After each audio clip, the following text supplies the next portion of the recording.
যুক্তরাজ্যে সন্ত্রাসী হামলার ঘটনায় নির্বাচন পিছিয়ে দেওয়ার দাবি নাকচ থেরেসা মের। প্রবাসী বাংলাদেশের মধ্যে আতঙ্ক, যুক্তরাষ্ট্র ইউরোপের বড় শহরগুলোতে নিরাপত্তা জোরদার। রাঙামাটির লংগুতে হামলায় ঘরহারাদের দিন কাটছে স্থানীয় মন্দিরে, বাড়ি ফেরাতে কাজ করছে সেনাবাহিনী। আগুনের ঘটনায় গ্রেফতার আরো 12, রাজধানীতে নাগরিক সমাবেশ। প্রস্তাবিত বাজেটে কোনো সমস্যা থাকলে সংসদে আলোচনার মাধ্যমে সমাধান করা হবে বললেন প্রধানমন্ত্রী। বৈধ কাগজপত্র না থাকায় আপন জুয়েলার্সে 13.5 মণ স্বর্ণ বাংলাদেশ ব্যাংকে হস্তান্তর, উদ্বিগ্ন গ্রাহকদের শোরুমের সামনে ভিড়। এবং গুলশানের বাড়ি ছাড়তে হচ্ছে বিএনপি নেতা ব্যারিস্টার মওদুদকে, রিভিউ খারিজ, আইনি লড়াই চালিয়ে যাওয়ার ঘোষণা।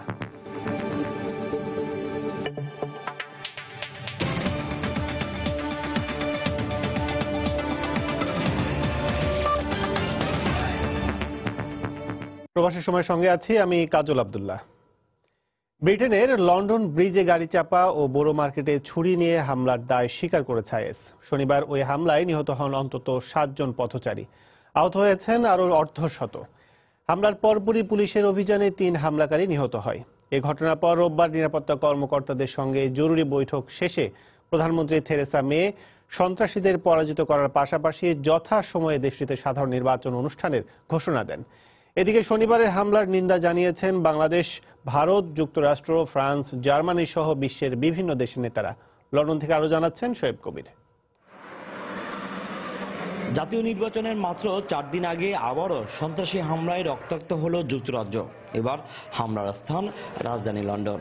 প্রত্যক্ষদর্শীরা জানান, শনিবার রাতে লন্ডন ব্রিজে ভিড়ের মধ্যে একটি সাদা ভ্যান চালিয়ে দেয় 3 হামলাকারী।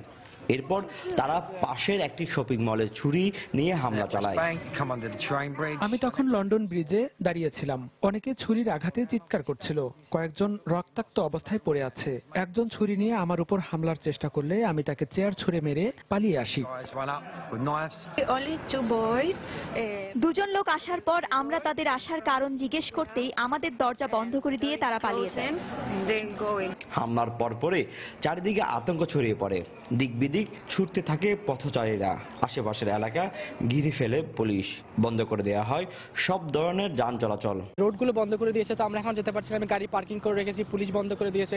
I don't know actually wire to go, so দেখি কি করা যায়। হয়তোবা অন্য দিক দিয়ে যেতে হতে পারে, বাট 4-5 দিন আগে, মানে সপ্তাহখানেক আগে ম্যানচেস্টারে অ্যাটাক হলো, এখন আবার এখানে। Is really concern for us. London bridge থেকে আমার কাজ খুব কাছে, এখন ওই এলাকা যাওয়া যাচ্ছে না, ঢোকা যাচ্ছে না। আসলে এটা কনসার্ন আমাদের জন্য। হামলার পরপরই নিরাপত্তা বাহিনীর গুলিতে 3 হামলাকারী নিহত হয় বলে জানায় লন্ডন পুলিশ। নিহত 3 জনই হামলায় অংশ নেয় বলেও জানানো হয়। এই ঘটনায় আতঙ্কিত না হওয়ার জন্য লন্ডনবাসীর প্রতি আহ্বান জানিয়েছেন পুলিশ। ভয়াবহ এই ঘটনার পরপরই নির্বাচনী প্রচারণা স্থগিত রেখে নিরাপত্তা কর্মকর্তাদের সঙ্গে জরুরি বৈঠক করেন প্রধানমন্ত্রী থেরেসা মে। পরে এক ভাষণে তিনি বলেন, ব্রিটেন সন্ত্রাসবাদের কাছে কখনোই হার মানবে না। এই সময় অনলাইনে সন্ত্রাসী কার্যক্রম ছড়িয়ে পড়া ঠেকাতে নজরদারি বাড়ানোর প্রতিশ্রুতি দেন তিনি। আমি আপনাদের আশ্বস্ত করছি, যথাসময়ে ব্রিটেনের নির্বাচন অনুষ্ঠিত হবে। সন্ত্রাসীরা নকল বোমা বহনকারী পোশাক পরে আতঙ্ক তৈরি করছে। এর মাধ্যমে আমাদের সমাজে বিভাজন তৈরি করা যাবে না। উগ্র মতাদর্শে বিশ্বাসীরা কখনোই প্রকৃত ইসলামের অনুসারী নয়।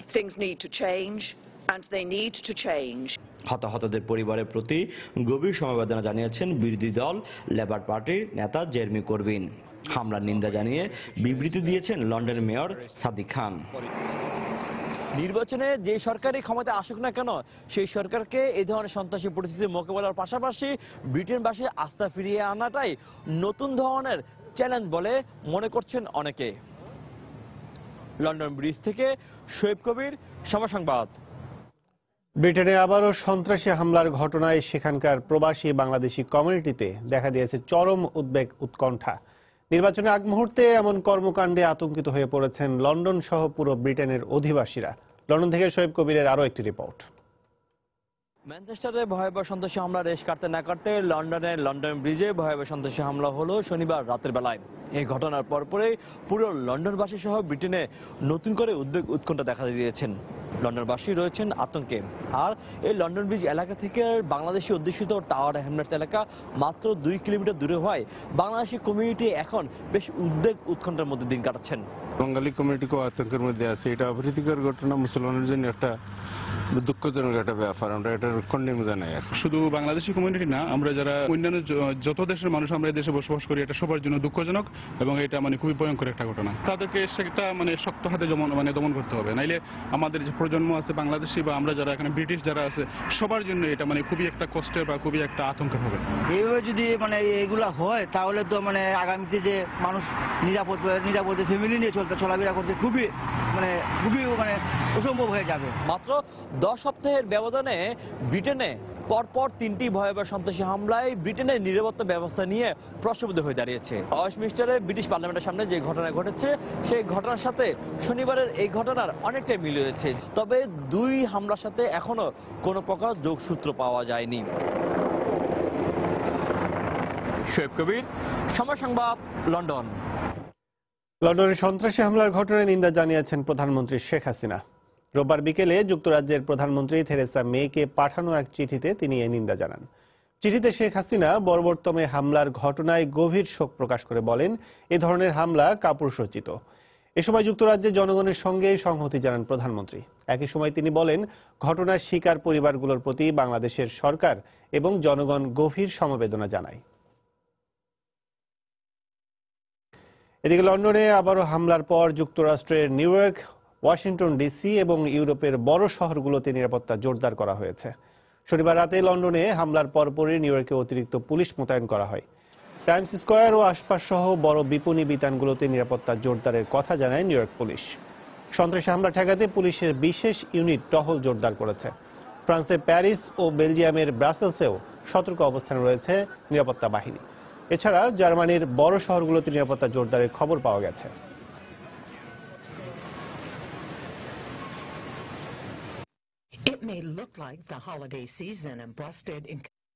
প্রবাসের সময় আরো থাকছে। টিভি ডিজিটালাইজেশনের জন্য সরকারের বেঁধে দেওয়া সময়সীমা বাড়ানোর আহ্বান কোয়াবের। দাবি জানালো সহজ শর্তে ব্যাংক ঋণের। রাঙ্গামাটির লংদুতে হামলা ও আগুনে ঘরহারাদের বেশিরভাগেরই দিন কাটছে স্থানীয় মন্দিরে। তবে আদিবাসীদের ঘরে ফেরাতে কাজ করছে সেনাবাহিনী। এদিকে হামলার ঘটনায় আরো 12 জনকে গ্রেফতার করেছে পুলিশ। রোববার সকালে ঘটনাস্থল পরিদর্শন করেছেন রাঙ্গামাটি পার্বত্য পরিষদ চেয়ারম্যান ও জেলা আওয়ামী লীগের নেতারা। বিস্তারিত জানাচ্ছেন কমল দে। যুবলীগ কর্মী নুরুল ইসলাম নয়ন হত্যাকে কেন্দ্র করে গত 6 দিন ধরে এক অস্বাভাবিক এবং উত্তেজনাকর পরিস্থিতি বিরাজ করছে রাঙ্গামাটির লংগদু উপজেলার।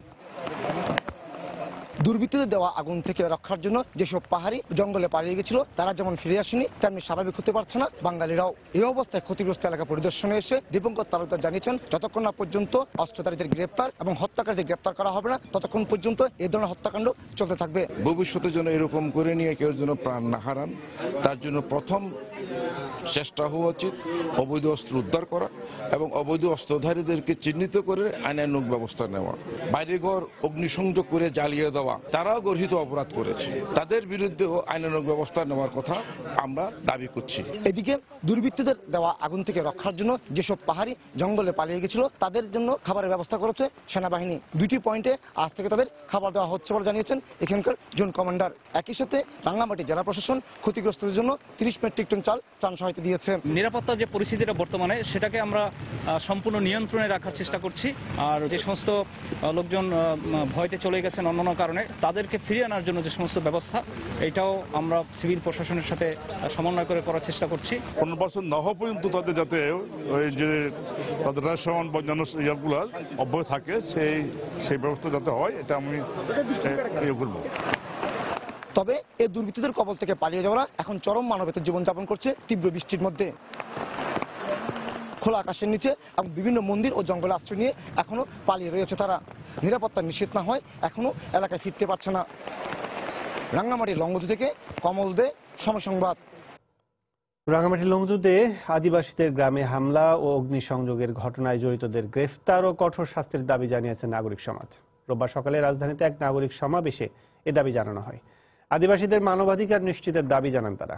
এছাড়া ক্ষতিগ্রস্তদের ক্ষতিপূরণ ও ও বাড়িঘর নির্মাণ করে দিতে সরকারের প্রতি আহ্বান জানান নাগরিক প্রতিনিধিরা।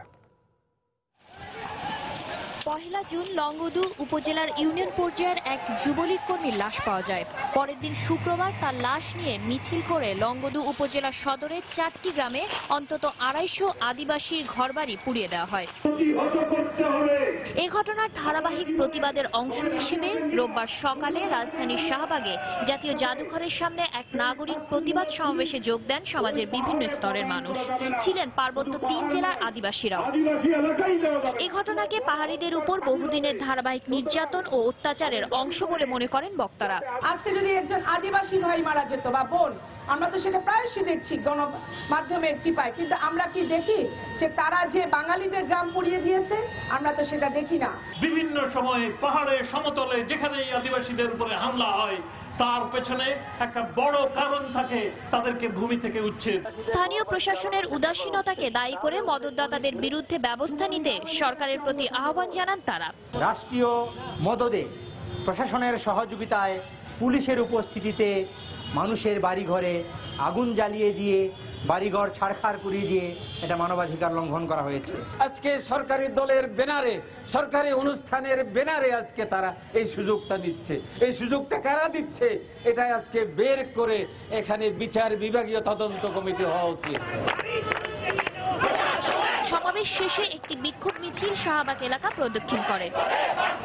শাকিলা শারমিন, সময় সংবাদ, ঢাকা। এদিকে লংগদুর ঘটনায় জড়িত সবাইকে আইনের আওতায় আনা হবে বলে জানিয়েছেন স্বরাষ্ট্রমন্ত্রী আসাদুজ্জামান খান কামাল। রোববার দুপুরে সচিবালয়ে সাংবাদিকদের তিনি কথা বলেন। তিনি জানান, হলি আর্টিজান হামলার ঘটনায় চার্জশিট যে কোনো দিন দেয়া হবে। অজ্ঞাতনামা 300 জনের নামে মামলা হয়েছে এবং এদেরকে ধরার প্রক্রিয়া আমাদের চলছে। আমাদের পুলিশ কয়েকটা টিমে ভাগ হয়ে এদেরকে ধরার প্রচেষ্টা চালিয়ে যাচ্ছে, আরো বাকি কয়েকজনকে।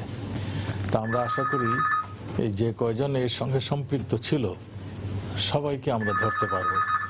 এসএমজি আসছে, এখানে গ্রেনেড পাওয়া গিয়েছে, এখানে পিস্তল পাওয়া গিয়েছে, এখানে বেশ কিছু ডিভাইস পাওয়া গিয়েছে। তো এগুলি নিশ্চয়ই কোনো ধ্বংস কিংবা কোনো ষড়যন্ত্রের একটা প্রচেষ্টা চলছিল, সেইটা আমরা মনে করছি। তো এটার পূর্ণাঙ্গ তদন্তের পরেই আমরা বলতে পারবো যে কিভাবে এগুলো আসছে আমাদের দেশে, কিভাবে কারা এর সঙ্গে সম্পৃক্ত, এটা আমরা তদন্তের পরে আপনাদের সবাইকে আমরা জানাবো। প্রস্তাবিত বাজেটে কোনো সমস্যা থাকলে তা সংসদে আলোচনার মাধ্যমে সমাধান করা হবে বলে জানিয়েছেন প্রধানমন্ত্রী শেখ হাসিনা। রোববার সন্ধ্যায় জাতীয় প্রেস ক্লাবে বাংলাদেশ ফেডারেল সাংবাদিক এবং ঢাকা সাংবাদিক ইউনিয়নের আয়োজিত ইফতার মাহফিলে প্রধানমন্ত্রী কথা বলেন। ইফতারের আগে জাতীয় প্রেস ক্লাবে সাংবাদিকদের সঙ্গে কুশল বিনিময় করেন প্রধানমন্ত্রী। এ সময় কৃষিমন্ত্রী মতিয়া চৌধুরী, খাদ্যমন্ত্রী অ্যাডভোকেট কামরুল ইসলাম, রেলমন্ত্রী মুজিবুল হক সহ রাজনীতিবিদরা অংশ নেন। প্রধানমন্ত্রী তার বক্তব্যে বলেন, অবৈধ ক্ষমতা দখলকারীরা কখনো দেশের উন্নয়ন করতে পারে না। এ সময় প্রধানমন্ত্রী আরো বলেন, নবম ওয়েস বোর্ডের আওতায় ইলেকট্রনিক মিডিয়াকে আনা প্রয়োজন।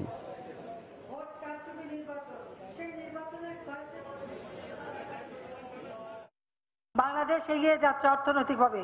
সব থেকে বড় বাজেট, 4,266 কোটি টাকার বাজেট আমরা দিয়েছি। এত বড় বাজেট আর কখনো কেউ দেয়নি। বাজেট পেশ করা হয়েছে, পার্লামেন্টে আলোচনা হবে, হয়তো কারো কিছু সমস্যা থাকতে পারে, নিশ্চয়ই তা আমরা সেটা দেখব, সমাধান করব। নীতিহীন সাংবাদিকতা, যেটাকে বলা হয় হলুদ সাংবাদিকতা, সেটা কিন্তু কখনো গ্রহণযোগ্য না কারো কাছে। কারণ এর ফলে আসলে দেশেরও ক্ষতি, জাতিরও ক্ষতি, মানুষেরও ক্ষতি। মালিকরা যখন ওয়েস্ট বোর্ডের তাদের সদস্য দেবেন এবং ওয়েস্ট বোর্ডের সুপারিশগুলি দেখবেন, ওয়েস্ট বোর্ড চালু হবে এবং আমি চাই প্রত্যেক সংবাদপত্র বা সংবাদপত্রের মালিক তারা এই ওয়েস্ট বোর্ড মেনে চলবে। ইলেকট্রনিক মিডিয়া তারা আসলে না ঘাটকা অবস্থায় আছে, কাজে তাদেরও আমি মনে করি একটা নীতিমালার ভিতরে থেকে এবং তাদেরও এই ওয়েস্ট বোর্ডের সাথে সামিল হওয়া প্রয়োজন আছে বলে আমি মনে করি। 2001 সালে বিএনপি জামাত জোট বেঁধে যখন ক্ষমতা আসলো তখন এদেশে কি অবস্থা সৃষ্টি করেছিল। আপনারা সাংবাদিকরাও তখন কোনো সংবাদ পরিবেশনও করতে পারেন নাই। দক্ষিণ অঞ্চলে কোনো সাংবাদিক টিকতে পারে নাই। তাদের উপর যে অকথ্য অত্যাচার, নির্যাতন হয়েছে এবং গ্রামের পর গ্রাম জ্বালিয়েছে। প্রধানমন্ত্রী শেখ হাসিনা বলেছেন, সুন্দরবনের যাতে কোনো ক্ষতি না হয় সেদিকে বিশেষ লক্ষ্য রেখেই প্রকল্প গ্রহণ করা হবে। রাজধানী বঙ্গবন্ধু আন্তর্জাতিক সম্মেলন কেন্দ্রে বিশ্ব পরিবেশ দিবস ও জাতীয় বৃক্ষ মেলার উদ্বোধনী অনুষ্ঠানে একথা বলেন তিনি। আধুনিকায়নের নামে পরিবেশের যাতে ক্ষতি না হয় সেদিকে লক্ষ্য রাখারও আহ্বান জানান প্রধানমন্ত্রী। তিনি বলেন, শিল্প মালিকদের পানি ও পরিবেশ দূষণ রোধে আধুনিক প্রযুক্তি ব্যবহার করতে হবে। প্রকৃতি ও পরিবেশ সংরক্ষণে জনসচেতনতা ও জনসম্পৃক্ততা বাড়াতে রাজধানীর বঙ্গবন্ধু আন্তর্জাতিক সম্মেলন কেন্দ্রে উদ্বোধন করা হয় বিশ্ব পরিবেশ দিবস ও জাতীয় বৃক্ষরোপণ অভিযান। পরিবেশ রক্ষায় বিশেষ অবদানের জন্য পরিবেশ পদক, বৃক্ষরোপণে প্রধানমন্ত্রীর পদক, Bangabandhu award for wild life conservation তুলে দেন প্রধানমন্ত্রী শেখ হাসিনা। তিনি বলেন, আধুনিকায়নের ফলে পরিবেশের যেন ক্ষতি না হয় সেদিকে লক্ষ্য রেখেই পরিকল্পনা নিতে হবে। নগরায়ন আমাদের প্রয়োজন আছে, কারণ গ্রাম বাংলার মানুষ যারা বাস করে তারাও নাগরিক সুবিধা পাক, নগরায়নের সব রকম সুযোগ সুবিধা তারা পাক, সেটাও যেমন আমরা চাই, আবার প্রাকৃতিক ভারসাম্যটাও যেন বজায় থাকে সেদিকেও আমাদের বিশেষভাবে দৃষ্টি দেওয়া প্রয়োজন বলে আমি মনে করি। সেই কারণেই আমাদের প্রতিটি ক্ষেত্রে পরিকল্পিতভাবে পদক্ষেপ নিতে হবে। বর্তমান সরকার পরিবেশ সুরক্ষায় নানা পদক্ষেপ নিচ্ছে উল্লেখ করে প্রধানমন্ত্রী বলেন, সুন্দরবনের যেন ক্ষতি না হয় সেদিকে লক্ষ্য রেখেই সব প্রকল্প নেওয়া হচ্ছে। সুন্দরবন এটা আমাদের একটা ঐতিহ্য, শুধু তাই না, সুন্দরবনের কারণে কিন্তু বাংলাদেশ টিকে আছে। কিন্তু এই সুন্দরবন আরো যাতে বৃদ্ধি পায় তার জন্য আর্টিফিশিয়ালি ম্যানগ্রোভ করার উদ্যোগ ইতিমধ্যেই আমরা নিয়েছি এবং সমস্ত উপকূলীয় অঞ্চলগুলিতে এটা যেন আরো বিস্তৃত ঘটে সেই এর বিস্তার ঘটাবার জন্য ইতিমধ্যে নির্দেশনা দেওয়া আছে এবং আমরা সুন্দরবনের জীববৈচিত্র্য রক্ষার বিভিন্ন পদক্ষেপ আমরা নিয়েছি। যে কোনো প্রকল্প আমরা নেই না কেন, অন্তত আমাদের এই সুন্দরবন যেন ক্ষতিগ্রস্ত না হয় সেদিকে বিশেষ দৃষ্টি দিয়েই কিন্তু আমরা আমাদের প্রকল্প গ্রহণ করি। এরপর বঙ্গবন্ধু আন্তর্জাতিক সম্মেলন কেন্দ্রের প্রাঙ্গণে একটি গাছের চারা রোপণ করে শেরেবাংলা নগরে বঙ্গবন্ধু আন্তর্জাতিক সম্মেলন কেন্দ্রের সংলগ্ন মাঠে বৃক্ষ মেলার উদ্বোধন করেন প্রধানমন্ত্রী।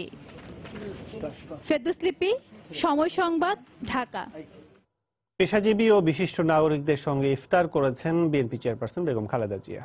রাজধানী ইন্টারন্যাশনাল কনভেনশন সিটি বসুন্ধরায় আয়োজিত ইফতার মাহফিলে আমন্ত্রিত অতিথিদের পাশাপাশি বিএনপির শীর্ষস্থানীয় নেতারা উপস্থিত ছিলেন। বেগম জিয়া অতিথিদের সঙ্গে কুশল বিনিময় করেন। ইফতারের আগে দেশ জাতির মঙ্গল কামনায় দোয়া করেন বেগম জিয়া।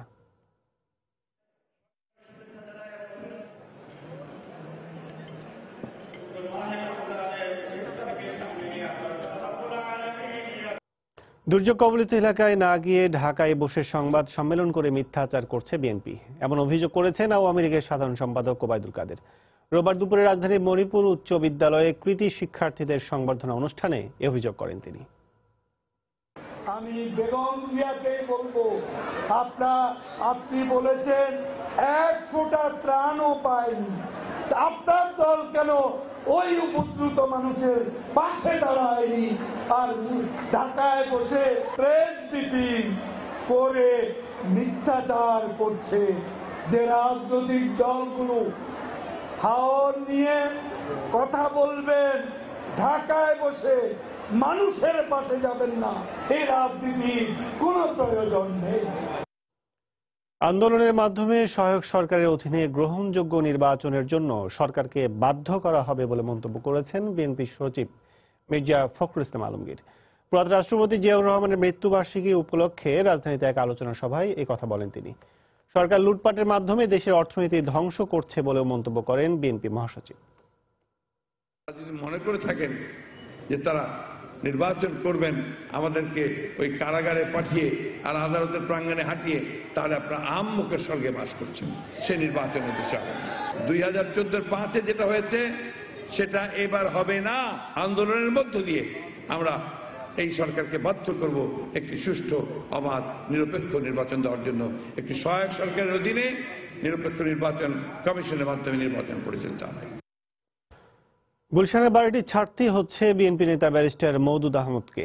বাড়ি ছাড়ার রায়ের বিরুদ্ধে তার রিভিউ আবেদন খারিজ করে দিয়েছেন আপিল বিভাগ। যদিও বাড়িটি না ছেড়ে আইনি লড়াই চালিয়ে যাওয়ার ঘোষণা দিয়েছেন ব্যারিস্টার মওদুদ আহমদ। এদিকে অ্যাটর্নি জেনারেল বলেছেন, মওদুদ আহমেদের এ ধরনের মন্তব্য ধৃষ্টতাপূর্ণ।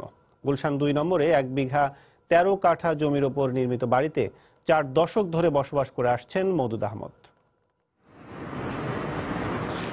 মামলার নথিপত্রে দেখা যায় প্রায় 300 কোটি টাকা মূল্যের এই বাড়িটি অস্ট্রিয়ার এক নাগরিকের কাছ থেকে 1973 সালে নামজারি করে নেন মওদুদ আহমদের ভাই মঞ্জুর আহমদ। এরপর থেকে গুলশান 2 নম্বরে 1 বিঘা 13 কাঠা জমির ওপর নির্মিত বাড়িটিতে বসবাস করে আসছেন বিএনপি নেতা ব্যারিস্টার মওদুদ আহমদ। এই মামলার শুরুতে মওদুদ আহমদের পক্ষে রায় দিয়েছিলেন আদালত। পরে জাল নামজারি সংক্রান্ত প্রমাণপত্র অ্যাটর্নি জেনারেল অফিস আদালতে দাখিল করলে নড়েচড়ে বসেন সর্বোচ্চ আদালত। পরে গত বছরের আগস্টে নামজারি বাতিলের আদেশ দেন আপিল বিভাগ। এ রায়ের রিভিউ চান মওদুদ আহমদ। রোববার রিভিউ আবেদনটিও খারিজ করে দেন আপিল বিভাগ। ফলে গুলশানের বাড়িটি ছাড়তেই হচ্ছে মওদুদকে। বাড়িটি হারিয়ে আদালত থেকে বেরিয়ে বিএনপির এই নেতা সাংবাদিকদের জানান বাড়ি ছাড়বেন না তিনি। ঘোষণা দেন আইনি লড়াইয়ের। এই মুহূর্তে বাড়ি ছেড়ে যাওয়ার কোনো প্রশ্ন আসে না, কারণ আদালতের থেকে কোনো অর্ডার নেই আর অন্য কোনো পদক্ষেপ নাই যে আমাকে চলে যেতে হবে। ভাই মঞ্জুর আহমদের যেখানে কোনো টাইটেল নাই, অধিকার নাই, তার মামলা ডিসমিস হয়ে গেছে সর্বোচ্চ আদালতে, সেখানে এই বাড়িতে উনি যে থাকবেন একজন রাজনৈতিক ব্যক্তিত্ব হিসাবে, এই কথা বলার তো আমি মনে করি এর চেয়ে বড় ধৃষ্টতার হতে পারে না। সর্বোচ্চ আদালতের আদেশের পর বাড়িটি দখলমুক্ত করার প্রয়োজনীয় উদ্যোগ নেওয়ার কথা জানান অ্যাটর্নি জেনারেল। ডিসমিসের হওয়ার পরেও যদি মামলা করে তাকে তো বিরত করা যাবে না, কিন্তু রাষ্ট্র বা সরকার গভর্নমেন্টের স্বার্থ রক্ষার জন্য যা করার সব করবে, অবশ্যই ছাড়তে হবে, তার নিয়ে নেওয়া সরকারের দায়িত্ব। গুলশানের বিশাল আয়তনের এই বাড়িটির প্রকৃত মালিক পাকিস্তানি নাগরিক এহসান এবং তার স্ত্রী অস্ট্রিয়ার নাগরিক ইনজে মারিয়া প্লাস। স্বাধীনতা যুদ্ধের আগে তারা দেশ ত্যাগ করেন। আফজাল হোসেন, সময় সংবাদ, ঢাকা। প্রবাসের সময় আরো থাকছে। চাপ কাটিয়ে সোমবারের ম্যাচে ভালো করার প্রত্যয় টাইগার অধিনায়ক মাশরাফির। বললেন লন্ডন হামলার কোনো প্রভাব পড়বে না চ্যাম্পিয়ন্স ট্রফিতে।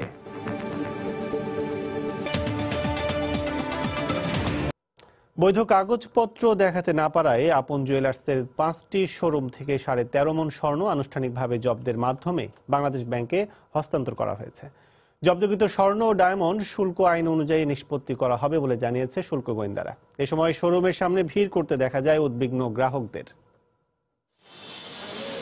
পূর্ব নির্ধারিত ঘোষণা অনুযায়ী রোববার সকালে রাজধানীর সীমান্ত স্কয়ারে অবস্থিত আপন জুয়েলার্সের শোরুমে প্রবেশ করেন শুল্ক গোয়েন্দারা। এ সময় সংশ্লিষ্টদের উপস্থিতিতে একে একে খোলা হয় সিলগালা। পরে বৈধ কাগজপত্র দেখাতে না পারায় আনুষ্ঠানিকভাবে অলংকার জব্দ কার্যক্রম শুরু করে সংস্থাটি। একইভাবে রাজধানীর Gulshan DCC market, Gulshan avenue, Uttara ও মৌচাকের শোরুমে শুল্ক গোয়েন্দাদের আলাদা টিম অভিযান চালায়।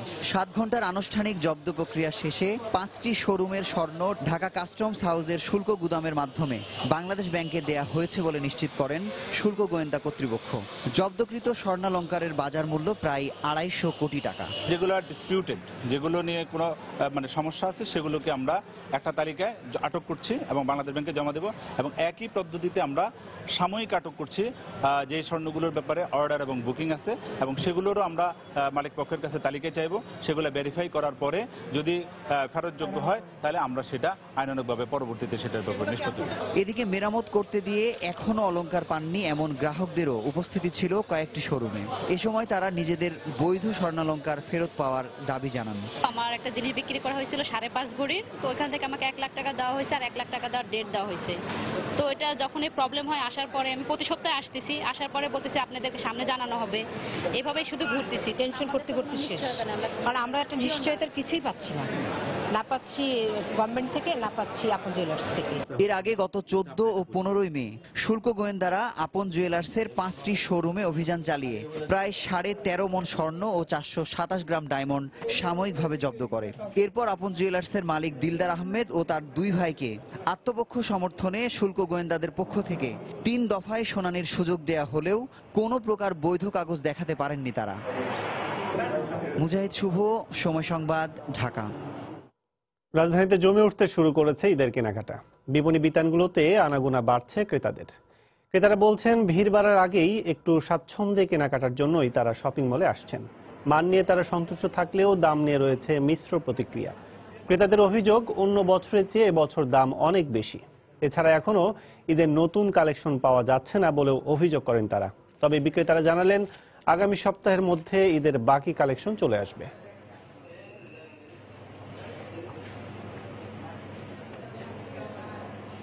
চলতি বাজেটে সারা দেশে কেবল টিভি ডিজিটালাইজেশনের ঘোষণাকে স্বাগত জানালেও বেঁধে দেওয়ার সময়সীমার মধ্যে এই কাজ করা কঠিন হবে বলে মন্তব্য করেছে কেবল অপারেটরস অ্যাসোসিয়েশন কোঅপ। রোববার দুপুরে ঢাকা রিপোর্টার্স ইউনিটি মিলনায়তনে আয়োজিত সংবাদ সম্মেলনে সংগঠনের পক্ষ থেকে এমন দাবি করা হয়। ডিজিটাল নেটওয়ার্কিং সিস্টেমে নানা প্রযুক্তির সম্মিলন থাকায় বাস্তবায়নের সময় বাড়ানোর পাশাপাশি কেবল অপারেটরদের সহজ শর্তে ব্যাংক ঋণের ব্যবস্থা করতে সরকারের প্রতি দাবি জানান এই খাতের ব্যবসায়ীরা। 2018 সালের জুন মাসের মধ্যে রাজধানী ঢাকা ও বন্দরনগরী চট্টগ্রামে কেবল টিভির ডিজিটালাইজেশন করার ঘোষণাকে স্বাগত জানিয়েছে কেবল অপারেটরদের সংগঠন কোঅপ। তবে 2019 সালের মধ্যে সারা দেশে এই ব্যবস্থা চালু করা কঠিন হবে বলে মনে করে সংগঠনটি। রোববার দুপুরে ঢাকা রিপোর্টার্স ইউনিটি মিলনায়তনে সংবাদ সম্মেলনে সংগঠনটি তাদের বক্তব্য তুলে ধরে। আপনারা তো বসে থাকবেন না, এটা ম্যান্ডেটরি করে দেওয়া হয়েছে জুন মাসের মধ্যে। এটা আপনাদেরকে অবশ্যই ডিজিটালাইজেশন করতে হবে, নাহলে অ্যানালগে আপনারা সিগন্যাল দেখতে পাবেন না। যখন আমি আপনাকে বক্সটা সরবরাহ করতে পারবো না, তখন কি করবেন? আপনার অ্যানালগ সিগন্যালটা বন্ধ থাকবে। ডিজিটাল নেটওয়ার্কিং এর যন্ত্রপাতি আমদানিতে শুল্ক মওকুফের পাশাপাশি কোঅপের সঙ্গে আন্তঃমন্ত্রণালয় সমন্বয় কমিটি গঠনের দাবি জানানো হয়। আমাদের যদি সরকার আমাদেরকে অল্প ইন্টারেস্টে যদি লোন দেয়, ইনশাল্লাহ আমরা 5 বছর মেয়াদি যদি আমাদেরকে লোন প্রদান করে 5 বছর লাগবে না, আমরা 5 বছরের আগে আমরা লোন পরিশোধ করে দেবো, এটা আমরা গ্যারান্টি দিয়ে দেবো। মন্ত্রী মহোদয় 1 বছরের কথা বলেছে, এটা 2 বছর হোক 3 বছর হোক, আমরা যেন এটা সফল বাস্তবায়ন নিতে পারি। শতভাগ ডিজিটালাইজেশন করতে প্রতিবেশী দেশ ভারতের মতো টেলিকম রেগুলেটরি অথরিটি করা প্রয়োজন বলেও মনে করে কোঅপ। শফিক মোহাম্মদ, সময় সংবাদ, ঢাকা। 2017-18 অর্থ বছরের প্রস্তাবিত বাজেট তৈরি পোশাক শিল্প বান্ধব হয়নি। তবে আলাপ আলোচনার মাধ্যমে এ খাতের সব সমস্যার সমাধান হবে বলে মনে করছে বিজিএমইএ। প্রস্তাবিত বাজেট নিয়ে সংবাদ সম্মেলনে এমন পর্যালোচনার কথা জানান সংগঠনটির সভাপতি সিদ্দিকুর রহমান। এ সময় আগামী 2 বছরের জন্য উৎসে কর শূন্যতে নামিয়ে আনার পাশাপাশি কর্পোরেট করের হার 10% নির্ধারণের দাবি জানায় সংগঠনটি। বিশ্ব অর্থনীতি ভালো নেই, আমাদের অর্থনীতিও ঝুঁকির মধ্যে রয়েছে। আমাদের বৈদেশিক মুদ্রা অর্জনের প্রধান 2টি খাত রপ্তানি খাত ও প্রবাসী আয়, কোনোটারই পরিস্থিতি সন্তোষজনক নয়। আজকে পর্যন্ত আমরা যে অবস্থায় আছি সেই অবস্থায় আমি বলতে পারবো না যে এটা তৈরি পোশাক শিল্প বান্ধব। তবে আমি অবশ্যই আশা করতে পারি যে ওনারা এটা সুবিবেচনায় নিয়ে আগামী এই আলোচনার মধ্যে কিছু না কিছু একটা করবেন। রাজধানীর মালিবাগে স্ত্রীসহ পুলিশ কর্মকর্তা হত্যা মামলায় মেয়ে ঐশীর ডেথ রেফারেন্স ও আপিলের রায় কাল। রোববার সকালে সম্পূরক কার্য তালিকায় বিষয়টি আদেশের জন্য এলে বিচারপতি জাহাঙ্গীর হোসেন সেলিম ও বিচারপতি মোহাম্মদ জাহাঙ্গীর হোসেনের সমন্বয়ে গঠিত হাইকোর্ট বেঞ্চ এদিন ধার্য করেন। স্ত্রীসহ পুলিশ পরিদর্শক মাহফুজুর রহমান হত্যা মামলায় ডেথ রেফারেন্স ও দণ্ডাদেশের রায়ের বিরুদ্ধে তাদের সন্তান ঐশী রহমানের করা আপিলের ওপর শুনানি হয় গত 7 মে শেষ হয়। 2013 সালে 16 আগস্ট মালিবাগের বাসা থেকে পুলিশ কর্মকর্তা মাহফুজুর রহমান ও তার স্ত্রী ক্ষত বিক্ষত লাশ উদ্ধার করা হয়। এবার প্রবাসের খবর।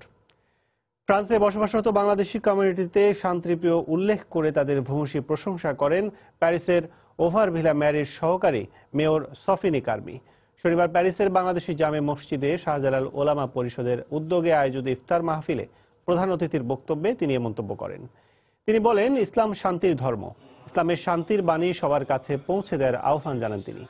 এছাড়াও ধর্মীয় মৌলবাদ ও জঙ্গিবাদের বিষয়ে সবাইকে সচেতন করার উপর গুরুত্ব আরোপ করেন সফিনি কার্মি। হাফিজ ওয়াহিদুর রহমানের সভাপতিত্বে সংগঠনের সাধারণ সম্পাদক হাফিজ মিজানুর রহমানের সঞ্চালনায় ইফতার মাহফিলে বিশেষ অতিথি ছিলেন অল ইউরোপিয়ান বাংলাদেশ অ্যাসোসিয়েশনের অয়েবার মহাসচিব কাজী এনায়েতুল্লাহ এনু, মসজিদ কমিটির উপদেষ্টা শাহজাহান মোহাম্মদ প্রমুখ। পরে বিশ্ব মুসলিমের শান্তি, সমৃদ্ধি ও উন্নতি কামনা করে মোনাজাত করা হয়। চট্টগ্রাম ফটিকছড়ির উন্নয়নে প্রবাসীদের এগিয়ে আসার আহ্বান জানিয়েছেন কাতার শাখার বৃহত্তর ফটিকছড়ি সমিতি। পবিত্র রমজান উপলক্ষে আয়োজিত ইফতার মাহফিল শেষে এক আলোচনা সভায় সংগঠনটির নেতারা এই আহ্বান জানান। শনিবার রাজধানী দোহার নাজমা রমনা রেস্টুরেন্টে এই ইফতার ও দোয়া মাহফিলের আয়োজন করা হয়। সংগঠনের সভাপতি তৈবুর রহমানের সভাপতিত্বে ও সাধারণ সম্পাদক হাবিবুর রহমানের সঞ্চালনায় বক্তব্য রাখেন প্রধান উপদেষ্টা প্রকৌশলী মেজবাউদ্দিন রহিম পারভেজ। ইফতারের আগ মুহূর্তে দেশ জাতির শান্তি ও সমৃদ্ধি কামনায় মোনাজাত করা হয়। বাংলাদেশ আওয়ামী লীগ মালয়েশিয়া শাখার সহ সভাপতি মোহাম্মদ আখতার হোসেনকে দাতু উপাধি পাওয়ায় তাকে সংবর্ধনা দিয়েছে সংগঠনের নেতাকর্মীরা। রোববার সন্ধ্যায় কুয়ালালামপুরের হোটেল সলিলের হলরুমে তাকে এই সংবর্ধনা দেয়া হয়।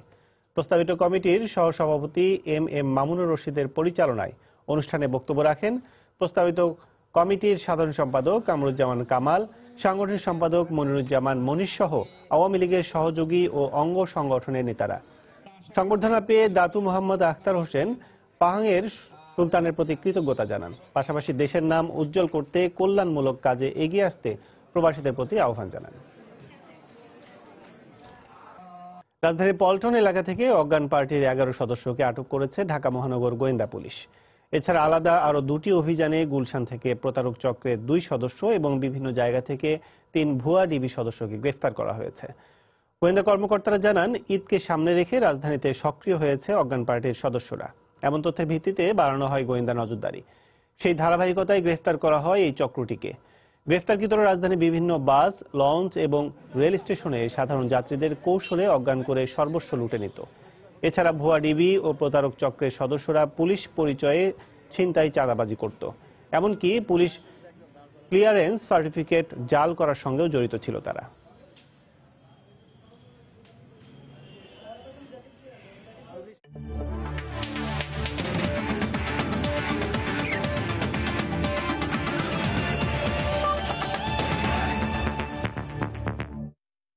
চ্যাম্পিয়ন্স ট্রফির খবর। আসলে টিকে থাকতে অস্ট্রেলিয়ার মুখোমুখি হবে বাংলাদেশ। আগের ম্যাচে বোলারদের পারফরম্যান্স সন্তোষজনক না হলেও সব বিভাগে ভালো করে এই ম্যাচে জয় তুলে নিতে চায় টাইগাররা।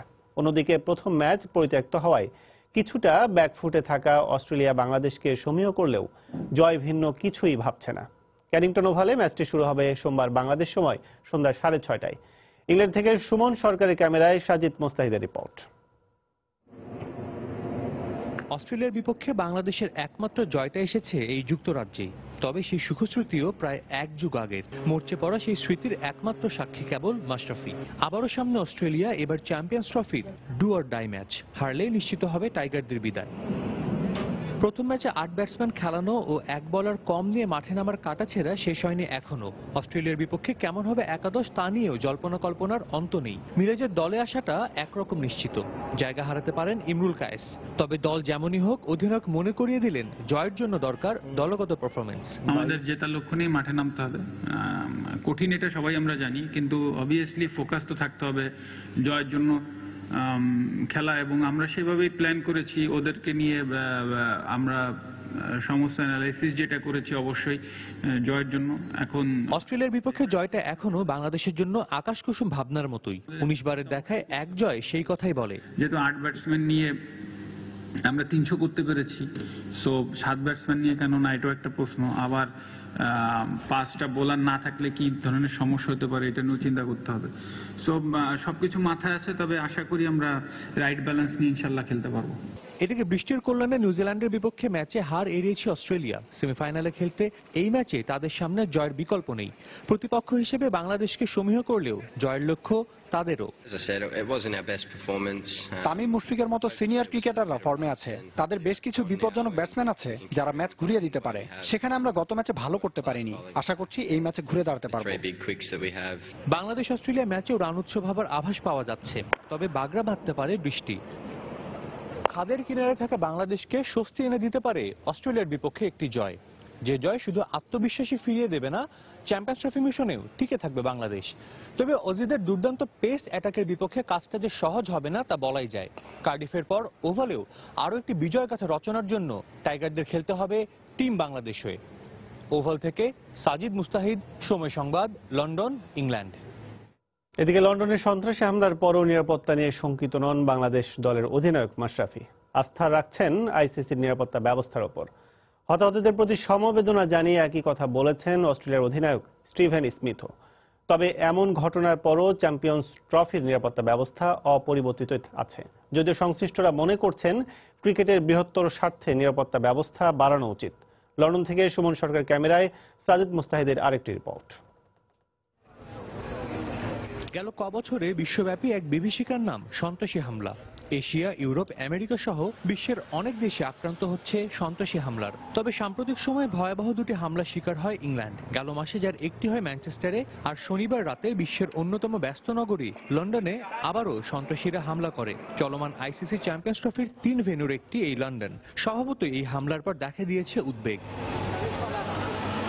তবে লন্ডনে এত বড় হামলা হলেও তাতে যেন কোনো ভ্রুক্ষেপ নেই আইসিসি কিংবা ইংল্যান্ড ক্রিকেট বোর্ডের। টুর্নামেন্ট শুরুর আগে যেমন ছিল নিরাপত্তা, লন্ডন হামলার পরেও তাতে আসেনি কোনো পরিবর্তন। বাংলাদেশ সফর করা দলগুলোকে সর্বোচ্চ পর্যায়ে নিরাপত্তা দেয়া হলেও আইসিসি চ্যাম্পিয়ন্স ট্রফিতে অংশগ্রহণকারী দলগুলোর টিম বাসে দেখা যায়নি তেমন কোনো ব্যবস্থা। অবশ্য লন্ডন হামলার পরেও শঙ্কিত নন বাংলাদেশ কিংবা অস্ট্রেলিয়া দলের অধিনায়ক। আইসিসি নিরাপত্তার ওপর পূর্ণ আস্থা আছে তাদের। এটা কিন্তু পৃথিবীর সব জায়গায় হচ্ছে, এটা বাংলাদেশ কেন, আপনি আর মানে পৃথিবীর যেদিকে তাকান, কদিন আগে কত ভালো ভালো সিকিউরিটি কান্ট্রিগুলোতে হলো। সো এগুলো ঠেকানোর উপায় নেই, আর মেসেজ দেওয়ার কিছু নেই। এটা হচ্ছে নিজের ব্যাপার। খেলাটা এমন একটা জিনিস হয়তো বা সবকিছুর থেকে দূরে থাকে, আর তারপরেও সিকিউরিটি অন্তত আমাদের দেশে যে অবস্থায় থাকে আমার মনে হয় না এরকম চান্সই নাই কারোর জন্য। আর এখন সাথে আইসিসি তো আছেই, আর এখানেও আশা করি কোনো সমস্যা হবে না। তবে খেলার স্বার্থেই নিরাপত্তা বাড়ানো উচিত বলে মনে করেন সংশ্লিষ্টরা। আইসিসি টুর্নামেন্টে কিন্তু বাংলাদেশে আমরা যেরকম নিরাপত্তা ব্যবস্থা দেখি তার তুলনায় কিন্তু এখানে নিরাপত্তা ব্যবস্থা অনেক কি বলা যায় অত কড়াকড়ি নাই, এবং সেটা হচ্ছে আমরা কিন্তু ভাবছিলাম যখন আসি তখন ভেবেছিলাম যে এর চেয়ে অনেক বেশি নিরাপত্তা হবে। স্টেডিয়ামের নিরাপত্তায় কোনো পরিবর্তন না আসলেও লন্ডন হামলার পর টিম হোটেলে সাধারণ জনগণের চলাচল শিথিল করা হয়েছে। লন্ডন হামলার পর মনসংযোগে ব্যাঘাত ঘটেনি বাংলাদেশ কিংবা অস্ট্রেলিয়া ক্রিকেট দলের। এই ঘটনার পর নিরাপত্তা নিয়ে তেমন কোনো তৎপরতা দেখা যায়নি আইসিসিরও। তবে সংশ্লিষ্টরা মনে করছেন এমন একটি বৈশ্বিক ইভেন্টে যে কোনো অপ্রীতিকর ঘটনা এড়াতে বাড়ানো উচিত নিরাপত্তা ব্যবস্থা। লন্ডনের কেনিংটন ওভাল থেকে সাজিদ মুস্তাহিদ, সময় সংবাদ, ইংল্যান্ড। এ পর্যায়ে শীর্ষ সংবাদগুলো জানিয়ে দিচ্ছে আরেকবার। যুক্তরাজ্যে সন্ত্রাসী হামলার ঘটনায় নির্বাচন পিছিয়ে দেওয়ার দাবি নাকচ থেরেসা মের। প্রবাসী বাংলাদেশিদের মধ্যে আতঙ্ক, যুক্তরাজ্য ও ইউরোপের বড় শহরগুলোতে নিরাপত্তা জোরদার। রাঙামাটির লংগদুতে হামলায় ঘরহারাদের দিন কাটছে স্থানীয় মন্দিরে। বাড়ি ফেরাতে কাজ করছে সেনাবাহিনী। আগুনের ঘটনায় গ্রেফতার আরো 12। রাজধানীতে নাগরিক সমাবেশ। প্রস্তাবিত বাজেটে কোনো সমস্যা থাকলে সংসদে আলোচনার মাধ্যমে সমাধান করা হবে বললেন প্রধানমন্ত্রী। বৈধ কাগজপত্র না থাকায় আপন জুয়েলার্সের 13.5 মণ স্বর্ণ বাংলাদেশ ব্যাংকে হস্তান্তর। উদ্বিগ্ন গ্রাহকদের শোরুমের সামনে ভিড়। এবং গুলশানের বাড়ি ছাড়তে হচ্ছে বিএনপি নেতা ব্যারিস্টার মওদুদকে। রিভিউ খারিজ, আইনি লড়াই চালিয়ে যাওয়ার ঘোষণা। এই ছিল প্রবাসী সময়। যে কোনো খবর পেতে ভিজিট করুন সময়নিউজ.tv। যে কোনো বাংলা লিংক ও রবি নম্বর থেকে সময় সংবাদের খবর, অনুষ্ঠান শুনতে জানতে এবং যে কোনো তথ্য সময় সংবাদকে জানাতে ডায়াল করুন 16242 নম্বরে। এছাড়া এইমাত্র পাওয়া খবর মোবাইলে পেতে SMS করুন *BN লিখে পাঠিয়ে দিন 16242 নম্বরে। সঙ্গে থাকুন সময়।